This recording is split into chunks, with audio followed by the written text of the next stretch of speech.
নমস্কার, কেমন আছেন আপনারা সবাই? আশা করছি আপনারা সকলে খুব ভালো আছেন এবং সুস্থ আছেন। একটু আড্ডার আরও একটি নতুন ব্লগে আপনাদের জানাই অনেক অনেক স্বাগত।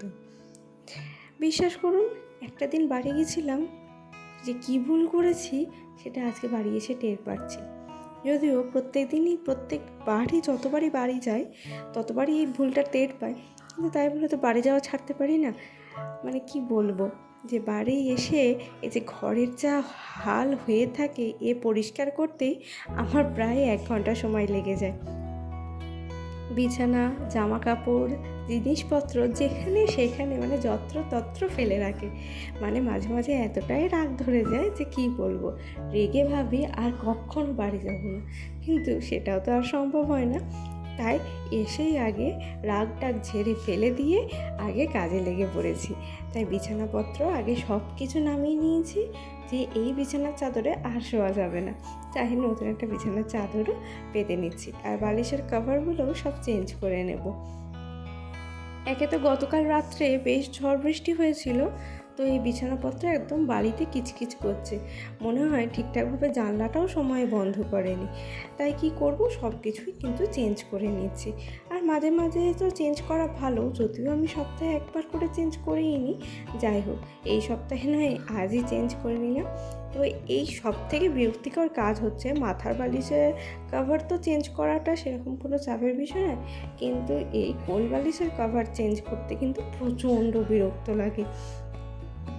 একে তো ওই টিপে টিপে ঢোকাতে হয়, তারপরে দড়ি এদিক থেকে ওদিক হয়ে যায়।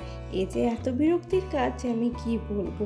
আর সব থেকে বিরক্তির কাজ তো আমার লাগে এই মশারি করতে, কিন্তু কি করব, অগত্যা মশারিটাও কিন্তু আমাকে করতেই হয়। দেখুন, যাই হোক, আপনাদেরকে বলার সুবাদে আজকে দেখছি দড়িগুলো আমার সাথে কোনো রকম বদমাইশি করেনি, একদম ঠিকঠাকই ছিল। আর কভারটাও কিন্তু তাড়াতাড়ি পরানো হয়ে গেছে। আচ্ছা, শুধু কি এটা আমাদের সাথে হয়, মানে শুধু কি এটা আমার সাথে হয়, নাকি আপনাদের সাথেও হয়? আমাকে একটু জানাবেন তো। না তাহলে ভাববো যে আমি একা না, প্রত্যেক বাড়িতেই এরকম অবস্থাই হয়ে থাকে। তো যাই হোক, চলুন এবার ঘরগুলো একটু পরিষ্কার করে নিই। আসলে বাবার বাড়িতে বসে বসে ভাত খাওয়া গেলেও শ্বশুর বাড়িতে কিন্তু বসে বসে ভাত খাওয়াটা একদম সম্ভব হয় না। নিজেরই একটা কেমন খারাপ লাগে। মনে হয় নিজের যতই কাজ থাকুক, যতই শরীর অসুস্থ থাকুক না কেন, তাদের মুখে রান্নাটা করে আমাকেই ধরতে হবে, সে আমি যেভাবেই থাকি না কেন। তাই তাড়াতাড়ি এসে বিকেল বিকেল সমস্ত কাজকর্মগুলো কমপ্লিট করে নেব, আর তারপরে চলে যাব রান্নাঘরে। ওই যে বললাম, বসে বসে খাওয়া যায় না, শরীর আপনার যতই খারাপ থাকুক না কেন। তাছাড়া নিজেরও কিছু জামা কাপড় ছিল, সেগুলো সব জায়গা মতন রেখে দিলাম। দেখুন, সব কিছু রেখে দিয়েছি। চলুন এবার যাই রান্নাঘরের দিকে। সন্ধ্যা হয়ে গেছে, তো সন্ধ্যার চাটাও এবার করে ফেলি, নইলে মাথাটা না একদমই ছাড়বে না। আর এই যা মাথা যন্ত্রণা ধরেছে, দুদিন ওয়েদারটা একটু ওলট পালট হয়েছে, মানে ওই ঠান্ডা গরম, আর লেগে গেছে প্রচণ্ড পরিমাণে ঠান্ডা, আর তার জন্যই শুরু হয়ে গেছে মাথার যন্ত্রণা। তাই ভাবলাম একটু লিকার চা খেয়ে নিই, যদি মাথাটা ছাড়ে তো খুবই ভালো হয়। তো দেখুন, আমার আর শাশুড়ি মায়ের জন্য 2 কাপ চা করে নিয়েছি। ও এখনও অফিস থেকে ফেরেনি, আর বাবাও বাড়িতে নেই, তাই দুজনেই চাটা করলাম। এরপর চলুন একটু বসে বসে আরাম করে চা খাই। শুধু ঘরের কথা বলবো না জানেন, মানে কোথাও থেকে এসে যে রান্নাঘরটা আমার যা কী অবস্থা থাকে, এটাও না কেন থাকে আমি বলতে পারবো না। দেখুন, বাসন টাসন সব যেমন কাজ তেমন থাকবে, কোনো গুছানো বাগানোও থাকে না। তাই ওই প্রত্যেকবার বাড়ির থেকে আসার পর, বা যদি কোথাও বেড়াতে যায়, বাড়ি আসার পর নিজেদের ঘর গোছাতে আর এই রান্নাঘর পরিষ্কার করতেও কিন্তু আমার প্রচুর সময় লেগে যায়। তারপরে আবার সমস্ত কাজকর্ম শেষ করে রান্নাবান্না চাপাতেও শরীর আর বয় না। একেই তো কোথাও থেকে এলে আর ভালো লাগে না, আর বিশেষত যখন বাড়ির থেকে আসি তখন তো মনটা ওখানেই পড়ে থাকে, আর কাজের যেন গতি লাগে না। কিন্তু কি করব, করতে তো হবে। আজকে রাতে ভাবলাম একটু সয়াবিন আলুর তরকারি করে নেব, আর করব একটু মসুরির ডাল আর ভাত, আর ভাতেতে কুমড়ো আর আলু সিদ্ধ দেওয়া হয়ে যাবে। দেখুন, আপনাদের সাথে গল্প করতে করতে আমার এদিকে বাসন টাসনগুলো সব গোছানো হয়ে গেছে, আর এদিকে সয়াবিন আলুর তরকারিও বসিয়ে দিয়েছি। রাত্রে আমি রুটিই খাই, তার জন্য এই যে অল্প পরিমাণে হলেও আমাকে একটু আটা মেখে নিতেই হবে। কেন জানি না, রাতে ভাত জাতীয় কোনো কিছুই আমার খেতে একদমই ভালো লাগে না, সেটা ভাত হোক, পোলাও বা বিরিয়ানি, যাই হোক না কেন। তাই দেখুন, নিজের জন্য আটাটাও মেখে নিলাম, আর এদিকে তরকারিও হয়ে গেছে, তরকারিতে জল দিয়ে দিয়েছি। প্রায় এখন কমপ্লিট করে ফেলেছি, এখন বাজে ওই 9:20-25 মতন। তো সব কিছু হয়ে গেছে, এবার একটু নিজে ফ্রেশ হয়ে একটু বসি, এরপরেই ও অফিস থেকে চলে আসবে, তারপরে আবার সবাইকে খাওয়া দাওয়া পরিবেশন করে নিজেও খেয়ে নেব। ততক্ষণ আর ভালো লাগে না, তাই একটু রেস্ট নিয়ে নিই, তারপরে আবার বাকিটা কমপ্লিট করব।